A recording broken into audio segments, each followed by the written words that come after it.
What is up with my gang? What is up with my squad? T-gang in this thing. What's poppin' with y'all? What's up, T-gang? Welcome back to my channel. So today I will be doing a reaction to Koke vs. Nines. The bloody rap beef turned London into a war zone. So somebody told me to react to this, and I know I be feeling like I be telling y'all I'm gonna get to y'all reactions, and then I kind of like veer off to a whole nother dimension. I don't know.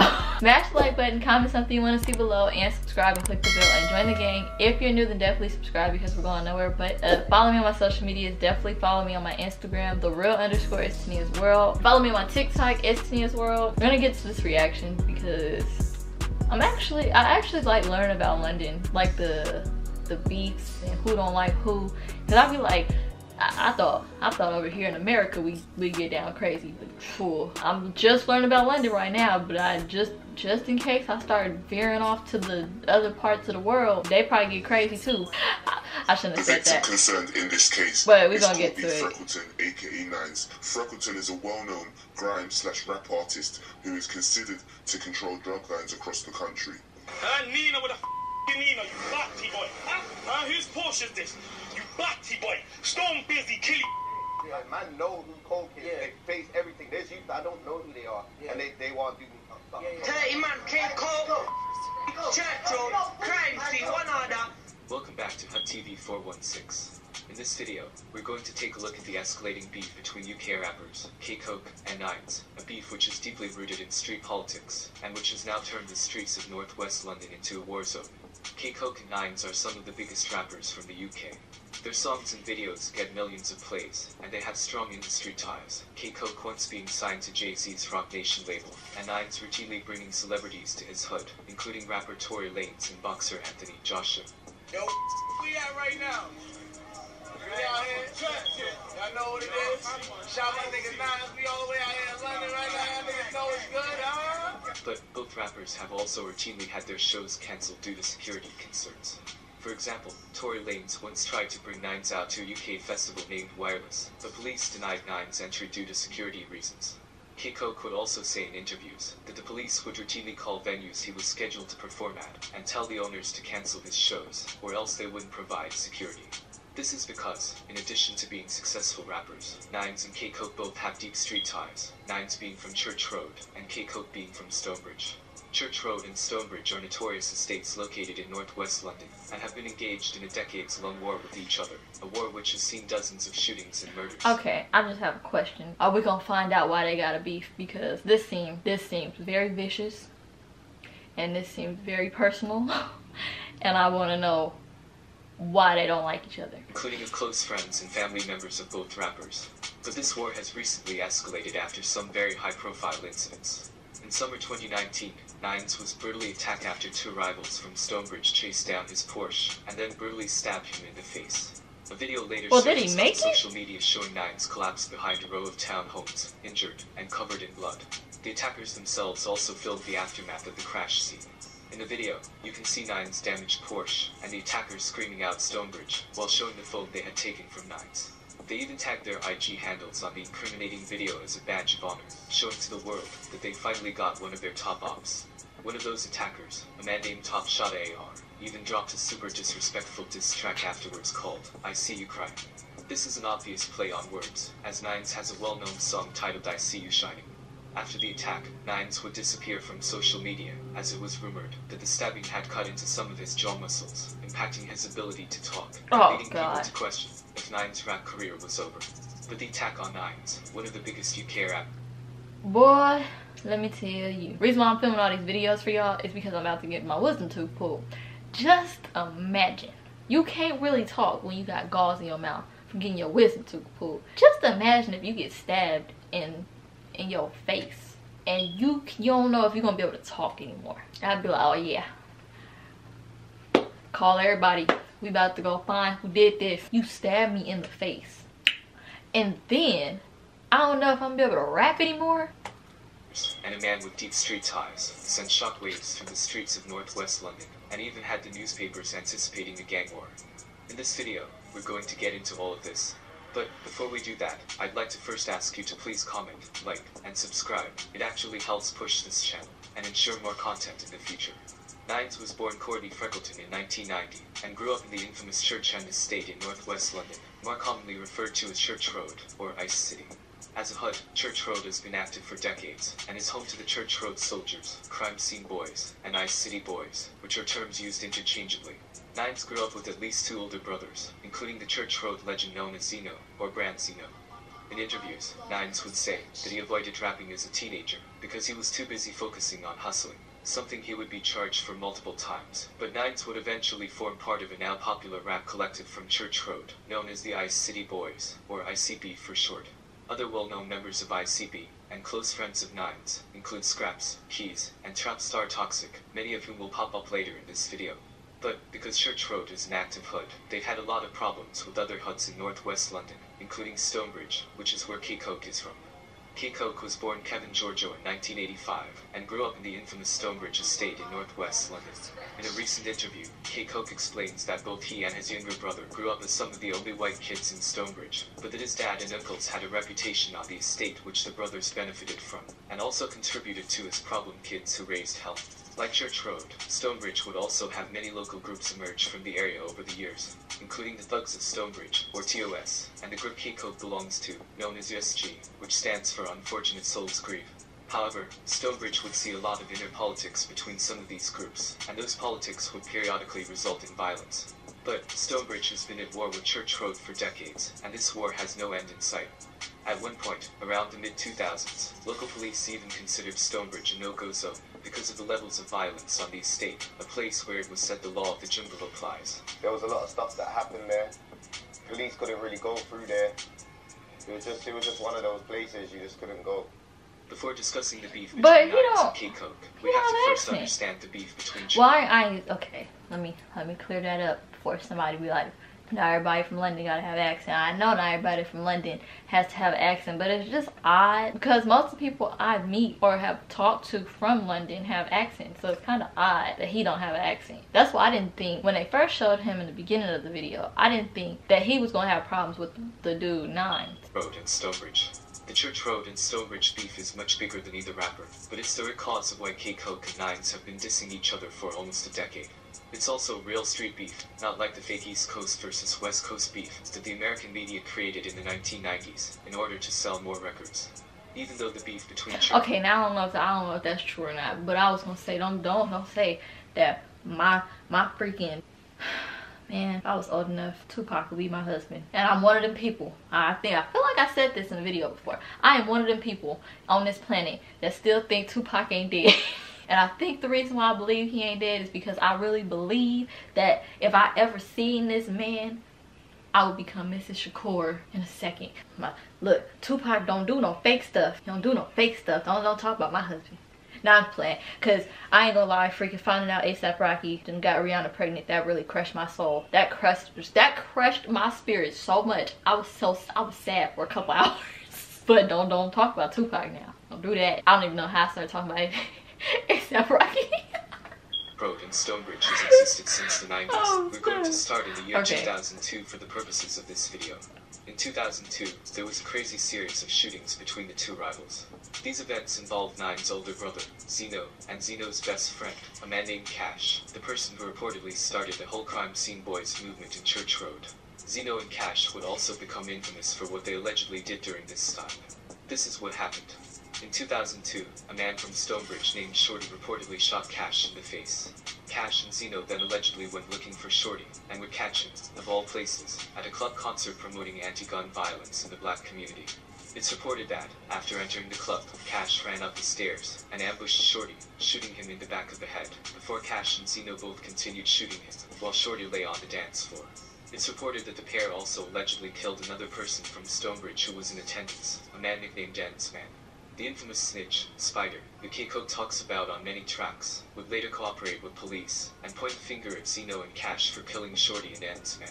But this was only one of a series of shooting events between Stonebridge and Church Road at that time. In 2005, Zeno allegedly shot up Stonebridge. It's reported that he drove through Stonebridge late one night, came across a group of approximately 18 people. That wind outside is going and then crazy. allegedly fired into the crowd, killing a local man named Troy Robinson. These two shootings made a big impact in Stonebridge, and Troy and Shorty's names can be heard on many early songs by Koke and other affiliated rappers.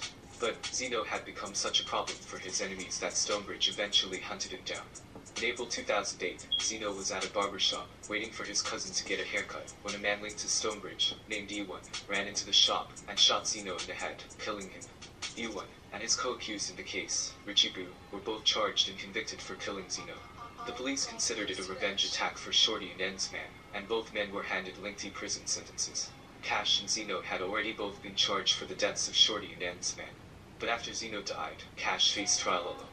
Cash would ultimately beat the case, after the jury refused to accept Spider's testimony, because they believed his testimony was unreliable given that he was a drug dealer and a snitch. However, Cash would later be charged with murder again, in 2011, after getting into a shootout following a Caribbean carnival, and accidentally killing an innocent bystander. He was found guilty, and handed a long prison sentence. This is only a very brief background of the politics between Stonebridge and Church Road, politics which are very deep, and extremely serious. At the same time, the street politics in northwest London become even more complicated when you realize that many of the local estates have split into two warring camps. For example, on one side there is Stonebridge, and other estates such as South Kilburn, which is where rapper C-Biz is from. On the other side, there is Church Road, and other estates such as Mozart, which is where rapper Fredo is from. And man can't tell me nothing because no one's dead over here. The ops are dying, they've been dying. This is what I'm gonna say. Suck your mom, Fredo. You're gonna end up like Nines. You're gonna end up like Scratch. Okay, I ain't gonna lie. I don't watch this person. I know this YouTuber. Ain't his name Pretty Boy Fredo or something? He don't like he don't. And DDG, he don't like somebody. That's who he looked like. Man, you're gonna end up like anybody. You name anyone from anywhere, from Church Road, from Mozart, Dang, from Kensal Green. You're gonna end up like them. This is the context out of which the beef between Nines and Koke developed.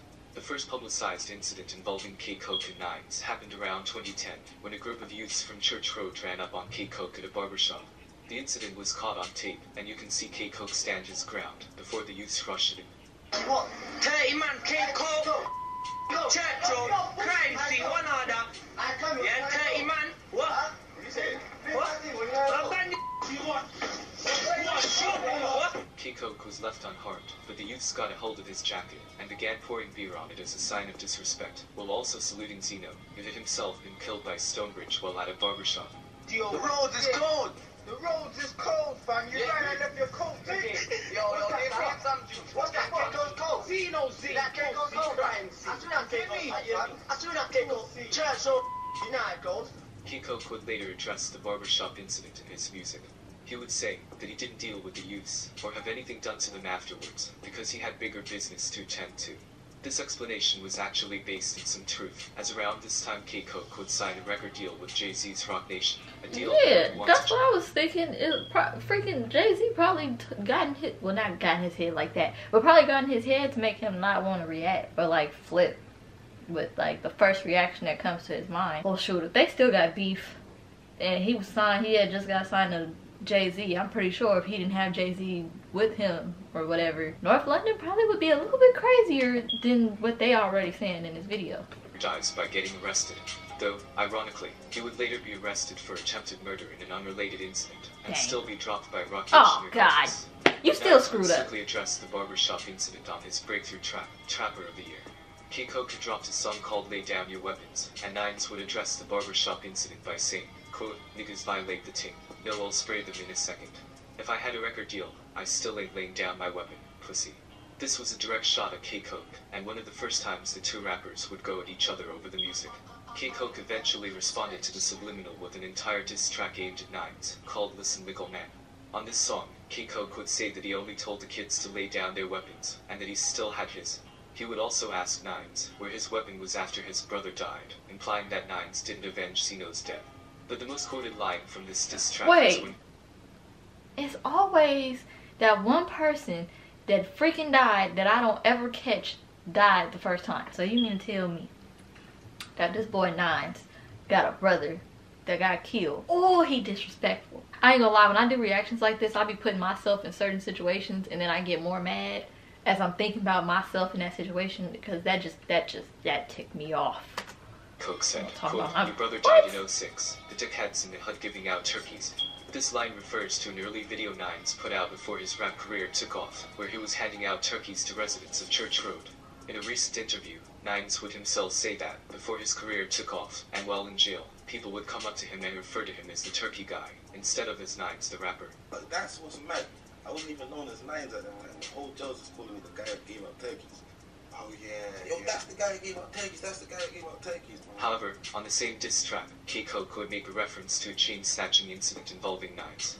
In 2016, there were two major chain snatching incidents involving rappers from both sides. The first incident was between Church Road and another one of their rivals, the Stonebridge-affiliated estate of South Kilburn, which is where rapper C-Biz is from. Sometime during early 2016, C-Biz was robbed of his jewelry while leaving a club in West London. The next day, Nines posted a video of himself with the stolen jewelry while dissing C-Biz, saying not to compare him with these dabbing ass rappers. No man, don't be comparing man to these rapping ass rappers.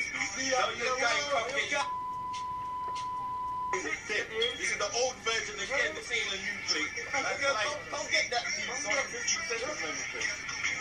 Shortly after the video was posted, police claimed C-Biz plotted revenge, resulting in an innocent man being gunned down with a machine gun in a case of mistaken identity. C-Biz and his co-accused would later beat the case. One of the defendants was a well-known grime musician known as C-Biz. Shortly after his acquittal, David Ozadabe spoke to the media. Did you do much writing in jail? Or? No, not really right. I was trying to put two things together, but the string thing. This thinking. His lawyers said he felt deeply aggrieved, spending 8 months in jail waiting for his name to be cleared. One of his co-accused, a fellow rapper named Koke, would even drop a track called First Day Out, in which he thanks God for being free, and then does the dab dance move, the same dance move Nines was referring to when he said not to compare him to these dabbing ass rappers. A second chain snatching incident would also happen in 2016, when a close friend of Nines and fellow rapper, Big Keys, was reportedly robbed of his ICB chain by Stonebridge. A video would then be posted on social media of people claiming to have robbed the chain. During the video, Nines' Trapper of the Year song is playing in the background, the same song in which Nines first dissed Koke. A Stonebridge rapper named Top Shot AR would also later shoot a music video in Church Road while wearing the ICB chain. In the song, AR would not only diss Nines, but also Koke, despite the fact that AR and Koke are both from Stonebridge. Big Keys and Koke would then throw shots at each other online. Big Keys claimed to have stabbed Koke while both of them were in jail. I got everyone DMing me this Koke blood clot bullshit. Bro, when I stabbed him up in the box, he wasn't acting hard, innit? So you can go on hard for your fans, but know the real, innit? When you saw me, he wasn't acting that way, and I poked up to let you know, innit? Run, tell that you look a dickhead. Koke then replied saying that Big Keys had taken a beating on the wing the day before. But you didn't tell the whole story, did you, mate? Huh? You didn't tell them that you got up on the wing the day before, though, did you? Then, in June 2019, the biggest okay, I ain't gonna lie. Even if that dude, in the world, what? I forgot his name that quick. Well, the dude that just said he stabbed the dude, Koke. If he got into a fight or whatever, somebody jumped him or whatever, and then he came back. Well, I don't know. That could get viewed as he's soft, and then that could be viewed as he just got his get back. Like, see, you just got. Well, at least he took it. He just came back, got his second round. Y'all know. You ever talk about get it back in blood? He got it back in blood by stabbing him in the nightclub. Would happen when Nines was attacked and stabbed in his face. Two men charged in the case, Top Shot AR and Mad Beach, actually posted their court documents online, so there is a record of almost everything that happened. In the court documents, the police mentioned that there's been a long-standing gang rivalry between both thugs of Stonebridge and South Kilburn versus the Church Road soldiers. The documents go on to say that AR and Beach have both been strongly linked to violence and drug supply, and that both men have been arrested for murders in the past. Regarding what happened that night, the documents state that, on June 1st, 2019, police got a call around midnight for a crashed Porsche. The Porsche, which was registered to Nines, apparently crashed while trying to navigate a roundabout at a high level of speed.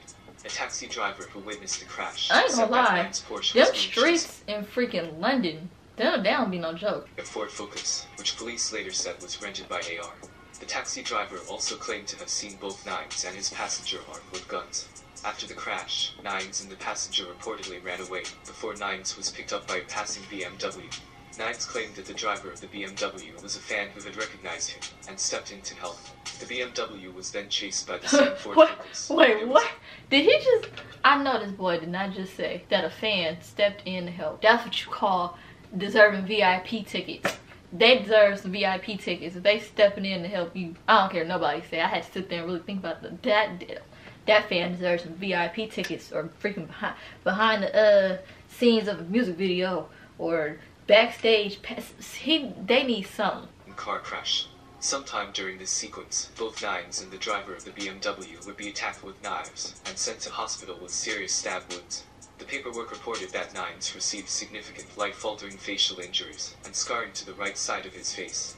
At the hospital, Nines was also booked on suspicion of possessing a firearm. During their investigation, police would locate multiple witnesses. One witness stated that they heard one of the attackers tell Nines, quote, "That's for the fucking chain." The police believed this was a reference to C-Biz's chain that was robbed 3 years prior. Another witness said they saw one of the attackers use a nearby cargo van as a launch pad for repeatedly jumping on one of the victims' heads. Multiple videos relating to the incident were later recovered, including a video showing the aftermath of the Porsche crash, and the attackers showing Nine's phone, with Zeno's picture as his lock screen. Hey, what's this? Zena Z? Huh? Nines is cold. Pussy. Zena Z. CRK. Black time. CRK. You better know what's good. I guess. Gang shit. After the attack, AR would release a diss track, where he continued to mock Zeno's death before saying to free Zeno's killers, E1 and Richie Boo, while also dissing crime scene. That's not memes, R.I.P. Zena Z. Free E1 and Richie Boo, how you mean? At 17, I saw brains on the scene, and that's what we really call crime scene. The attack on Nines sent shockwaves through northwest London. To his fans, Nines was a major UK rapper. To the police, Nines was considered the leader of the Church Road soldiers. Either way, the attack was unprecedented, and the streets were bracing for revenge. The attack sparked a wave of violence in summer of 2019, violence which persisted well into 2020. Of the many incidents that happened as a result, we'll look at 3 major ones. The first incident was the killing of Smalls. Smalls was a friend of Koke's, and was well loved in both Stonebridge and Monk's Park. A little over a month after Nines was attacked, Smalls was executed in broad daylight, outside of a shop in Wembley. The footage of the shooting was leaked online after a police officer reportedly filmed the CCTV footage with his cell phone. In the footage, you can see Smalls standing outside a shop when a masked man rushes towards him and executes him before he can even realize what's happening. The second incident happened shortly after. 7 minutes after Smalls was killed, the same group of shooters targeted another person from the Stonebridge side. A man named Big French was sitting in his car when someone tried to shoot him, but the gun fortunately jammed. This incident was also caught on CCTV. These 2 shootings rocked northwest London, but were only a few of the many incidents which resulted from the attack on Nines. However, the third incident really drives home how sad the situation is. After Smalls and Big French were targeted, police would arrest the same 4 men in connection with both shootings. All 4 men were either members or affiliates of ICB. Among the arrested included Scraps, Jazzman, YD, and Streets. It's also reported that, while in jail awaiting trial, Scraps was nearly stabbed to death in retaliation for Smalls. Fast forward a year later, to summer 2020, and the third incident happened, when a man shot YD's baby mother, 2 teenage relatives, and his 2-year-old son in the neck, as apparent retaliation for Smalls. The level of callousness that it requires to shoot a baby. I'd be like, boy, you done shot my son. I ain't saying, nah, forget about everybody else. But you done shot my son. You done shot my child. How do you shoot somebody's child? He only 2. What does the little boy, what does the 2-year-old have anything to do with what y'all got going on? Well, this freaking boy probably can barely even talk. Gonna shoot a 2-year-old. Ain't gonna shoot his 2-year-old at that. The disrespect. And teenagers is unthinkable. But as if that wasn't bad enough, it's rumored that the shooter's own father was later gunned down in Jamaica as retaliation for this third incident. Koke was reportedly in jail. I thought one of them had a Jamaican accent. Well, 2 of them. It sounded like 2 of them got Jamaican accents, but they from London. Oh, wait a minute. Somebody told me some people during slavery got taken from London. I think somebody said some people got taken during slavery from Jamaica to London. Smalls. Koke was reportedly in jail when No. Smalls was killed. But after being Jamaicans released, went to he London. dropped a new Daily W freestyle in which he talked about Smalls' passing, saying that he felt broken over the death of his friend. Nines would also recover from his injuries, drop a chart-topping album, and win a MOBO award. However, Nines' bounce back was short-lived, as he would face major legal problems after being arrested for drug and money laundering offenses in June 2021. Nines has since pled guilty to multiple charges and is currently awaiting sentencing. Please comment, like, and subscribe.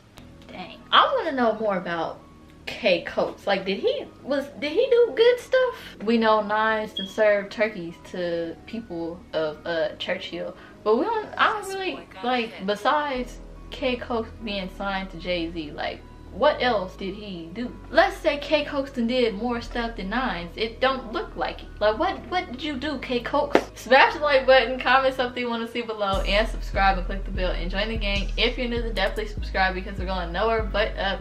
Follow me on my social medias. Definitely follow me on my Instagram, __ is Tania's World, and follow me on my TikTok, it's Tania's World. Remember, it's T gang or no gang. We out.